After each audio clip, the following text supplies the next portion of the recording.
Thank you, gentlemen.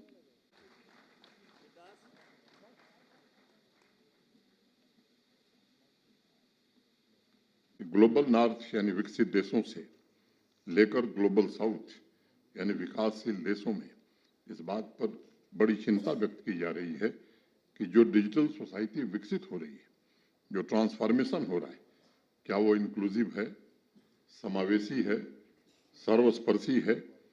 क्या हम भविष्य उन्मुख इंफ्रास्ट्रक्चर निर्मित कर पाए हैं?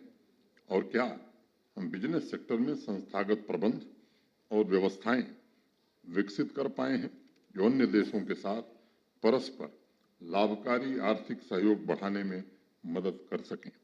ऐसे तमाम सवाल हैं जो राष्ट्रीय तथा अंतर्राष्ट्रीय स्तर पर भी समानता, परस्पर लाभ एवं शांतिपूर्ण सह अस्तित्व के परिप्रेक्ष्य में लोगों के दिमाग में चल रहे हैं।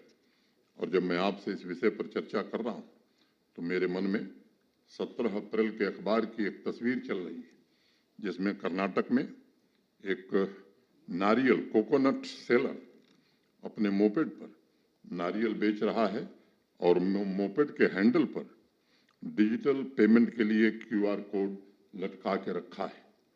ये एक नए भारत की उभरती तस्वीर है जिसने माननीय प्रधानमंत्री जी के नेतृत्व में डिजिटल इंडिया के माध्यम से समावेशी विकास एवं सस्टेनेबल डेवलपमेंट का बहुमुखी ढांचा पूरी दुनिया के सामने प्रस्तुत किया है। चीन के बाद दुनिया की दूसरी सबसे बड़ी इंटरनेट यूजर्स की आबादी भारत में।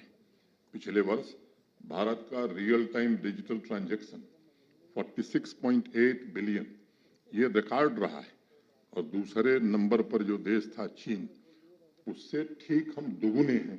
ये हमारी प्रगति है। नई तकनीक निर्मित करने के लिए नॉलेज का मजबूत आधार, भविष्य की टेक्नोलॉजी के लिए उपयुक्त वातावरण, डिजिटल ट्रांसफॉर्मेशन के लिए भविष्य की तैयारियां, इन 3 पैरामीटर्स पर वर्ल्ड रैंकिंग में आज हमारी पोजीशन बहुत सशक्त हुई है। लेकिन ये सच है कि 140 करोड़ से ज़्यादा की आबादी वाले इस विशाल देश में डिजिटल डिवाइड तथा डिजिटल इंफ्रास्ट्रक्चर की चुनौतियां अभी भी हैं। कई बार लोग तुलना करते हैं कि एस्टोनिया का हवाला देते हुए जिसने बहुत कम समय में डिजिटल डिवाइड को समाप्त कर दिया है। मुझे लगता है कि यह तुलना ठीक नहीं है। भारत की 140 करोड़ आबादी के मुकाबले एस्टोनिया की कुल आबादी जम्मू शहर से भी कम है, महज 14 लाख है।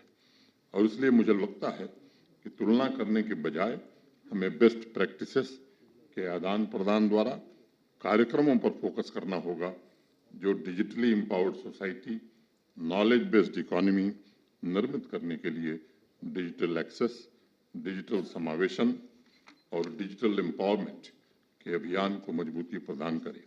मुझे खुशी है कि डिजिटल इंडिया मिशन के तहत जैम, जनधन आधार और मोबाइल, ये जो ट्रिनिटी है, common service centres, digi locker, उमंग, UPI, अनेक ऐसे पहल, ये डिजिटल समावेशन की दिशा में पूरी दुनिया को हमने एक नई पहचान दी है और अन्य देशों के साथ डिजिटल प्रौद्योगिकी के क्षेत्रों में सहयोग की नई संभावनाएं भी हमने प्रस्तुत की है। डिजिटल के सार्वजनिक बुनियादी ढांचे के 3 महत्वपूर्ण उदाहरण आधार, कोविन और जेम को भारत ने विश्व के सामने आज प्रस्तुत किया है।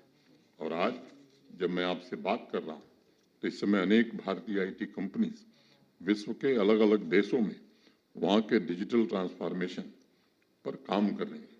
मुझे विश्वास है कि भारत की प्रेसिडेंसी में G20 प्लेटफॉर्म पर आपसी संवादों तथा पार्टनरशिप द्वारा सहयोग के इन संबंधों को नई प्रेरणा मिलेगी।